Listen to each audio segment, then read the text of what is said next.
નમસ્કાર ખેડૂત મિત્રો, સ્વાગત છે તમારું ખેતીવાલા યુટ્યુબ ચેનલની અંદર। ખેડૂત મિત્રો, આજના વિડીયોની અંદર આપણે વાત કરવાના છે કે આંબાનું વાવેતર કરતા હોય તો એની અંદર શું શું આપણે કાળજી રાખવી જોઈએ, કેવા પ્રકારની આંબાની કલમનું આપણે સિલેક્શન કરવું જોઈએ અને જે અલગ અલગ આપણે જે આંબાની જે જાતો છે એના ફળનું જે છે કેવા લક્ષણો હોય, આપણું જેનું ફળ છે એ કેવું થાય એની વિગતે આપણે વાત કરવાના છીએ। અને જો આપ આ ચેનલમાં નવા હોય અને આવા જ ખેતીને લગતા અને સરકારી સહાયની યોજનાઓની સૌપ્રથમ માહિતી મેળવવા માટે જરૂરથી આપણે ચેનલને સબસ્ક્રાઈબ કરવાનું ભૂલશો નહીં।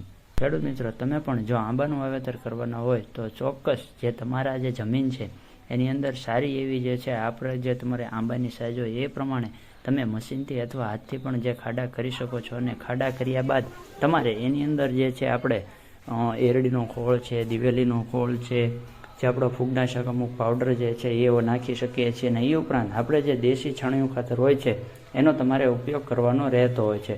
અને ખાસ ખેડૂત મિત્રો, જો તમે આ રીતે આપણે જે કલમ જે આવે છે એ પોલિથીન બેગની અંદર આવતી હોય છે તો એનું ખાસ જે તળિયું હોય છે એ જો કાપતા હોઈએ છીએ, પણ એ ઉપરાંત તમે જે છે સાઈડમાં જે આ રીતે બ્લેડના ચેકા મારીને પણ એ ઠેલી જેમ બને તો રિમૂવ પણ કરી દેવી, એટલે કાઢી નાખવી જો શક્ય હોય તો। ખેડૂત મિત્રો, ઘણી વખત એવું બની શકે કે જે પ્લાસ્ટિકની બેગ આપણે જ્યારે હાવ કાઢવા જઈએ છીએ ત્યારે આખો જેનો પિંડ છે એ વિખાઈ જતો હોય છે, જેના લીધે તમારી કલમ નુકસાન થઈ શકે છે અને સુકાઈ જશે। એટલા માટે તમારે તળિયું કાપીને ત્યારબાદ બ્લેડથી સાઈડમાં ચીરા કરી દેવા, જેથી તમારે જે એમાંથી મૂળિયા બહાર નીકળી જતા। અને ખાસ એનું એ ધ્યાન રાખવાનું કે બ્લેડ મારતી વખતે અથવા જો આપણે ચાકુનો ઉપયોગ કરતા હોય તો એની લીધે અંદરના જે મૂળિયા હોય છે એ ન કપાય, એનું ખાસ ખેડૂત મિત્રો ધ્યાન રાખવાનું હોય છે। આપણે સોપાણ કરતા હોય છે ત્યારે એની સાથે આપણે જે છે એક સપોર્ટ મૂકવાનો હોય છે। તો આ વાત કરીએ, જો લાકડાનો તમે ઉપયોગ કરતા હો તો એને ઉધઈ ન લાગે એટલા માટે તમારી પાસે જે વધારાનું જે ઓઇલ હોય એને આ નીચેના ભાગ જે છે ઓઇલવાળો કરીને જો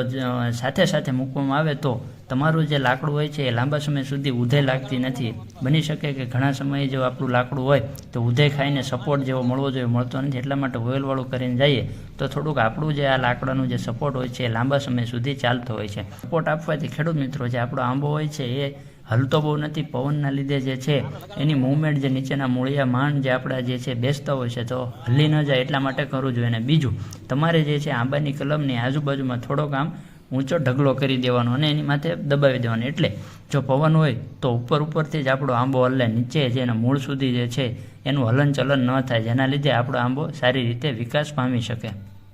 અને ખેડૂત મિત્રો, હવે આપણે જો વાત કરીએ કે અલગ અલગ આપણી જે જાતો છે એના ફળની જો લક્ષણો કેવા હોય અને કેવું ફળ દેખાય એની વાત કરીએ તો સૌપ્રથમ કેસરની વાત કરીએ તો ફળ મધ્યમથી મોટા કદનું, લાંબુ અને નીચેથી અણીવાળું, કાચું ફળ હોય છે એ લીલા રંગનું અને પાકું ફળ પીળાશ પડતું લીલું। અને જો ફળનો માવો હોય છે એ રસ કેસરી રંગનું અને સ્વાદમાં મધુર, ગોટલી પાતળી, લાંબી અને રેસા વગરની છે। અને આફૂસ પછીની આ સ્થાન ધરાવતી એક કેસર એવી જાત છે।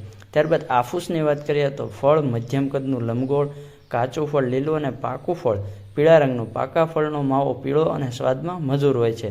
અને ગોટલી નાની અને રેસા વગરની હોય છે। અને આ જાતમાં ફળોમાં કપાસીનો ઉપદ્રવ જોવા મળતો હોય છે અને ફળની ટકાઉ શક્તિ ઘણી સારી હોય છે। આ એક ઉત્તમ જાત હોવાથી દેશ પરદેશની અંદર વધુ માંગ છે।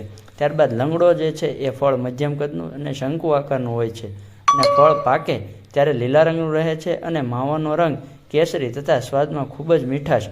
ગોટલી નાની, પાતળી અને રેસા વગરની અને એકાંતરે વર્ષે ફળ એના આવતા હોય છે અને એની પણ ફળની જે આપણે ટકાઉ શક્તિ હોય છે એ પણ સારી હોય છે। ત્યારબાદ જમાદાર જો વાત કરીએ તો ફળ મધ્યમ મોટા કદનું, કાચું ફળ લીલા રંગનું અને પાકે ત્યારે આછા પીળાશ પડતું રંગની હોય છે અને માવાનો રંગ પીળો અને સ્વાદમાં થોડો ખટમધુર હોય છે। ગોટલી ચપટી અને રેસા વિનાની હોય છે। આ જાતમાં ફળોમાં જે છે કપાસી થતી હોય છે। ત્યારબાદ આપણે વાત કરીએ રાજાપુરી, ફળ ખૂબ જ મોટા કદનું અને લંબગોળ, પાકા ફળનો રંગ પીળાશ પડતો લીલો અને માવાનો રંગ જે અંદર આવે છે કેસરી અને સ્વાદમાં ખટમધુર, ગોટલી નાની અને રેસા વગરની હોય છે અને ફળની ટકાઉ શક્તિ નબળી હોય છે। અથાણા માટે આ જે આપણે રાજાપુરી જાત છે એ ખાસ એક પ્રકારની જાત છે। ત્યારબાદ તોતાપુરીની વાત કરીએ તો ફળ મધ્યમ મોટા કદનું અને બંને બાજુ અણીવાળું, પાકા ફળના માવાનો રંગ પીળો અને સ્વાદમાં ઓછો મધુર, ગોટલી લાંબી અને પાતળી નિયમિત ફળની એક આ જાત છે।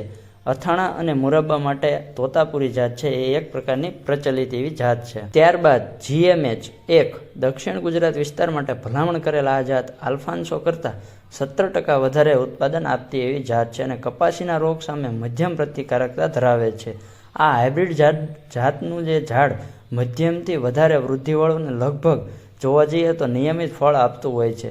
ફળ મધ્યમથી મોટા કદનું અને સરેરાશ વજન જોવા જઈએ તો 364 ગ્રામ જેટલું એનું ફળ થતું હોય છે. ફળની છાલ લીસી સોનેરી પીળા રંગની તેમજ ઘણી પાતળી હોય છે. ફળનો ગર્ભ રેસા વગરનો મીઠો અને સ્વાદે હાફૂસને મળતો આવતો હોય છે અને ફળને ટકાવ શક્તિ સારી તેમજ કાપીને ખાવામાં ઉપયોગી આ એક સારી એવી જાત છે. અને આ જાત જૂન માસના બીજા અઠવાડિયામાં પાકતી હોય છે અને પુખ્ત વયનું ઝાડ 50.6 કિલોગ્રામ એક જે ઝાડ છે એ એનું ઉત્પાદન આપતી હોય છે. તો આ હતી વાત ખેડૂત મિત્રો આપણે આંબાને વાવેતર કરતી વખતે શું કાળજી રાખવી અને આજે આપણે આ 7 પ્રકારની જે કેરી છે એની જે આપણે કેરીનો કેવો રંગ હોય, કેવી ગોટલી હોય, શેની અંદર ઉપયોગી થાય એની વિગતે આપણે વાત કરીએ. અને આવી જ ખેતીને લગતી અવનવી માહિતી મેળવવા માટે જરૂરથી આપણી ચેનલને સબસ્ક્રાઈબ કરવાનું ભૂલશો નહીં અને તમારા મિત્રોને જરૂરથી શેર કરજો.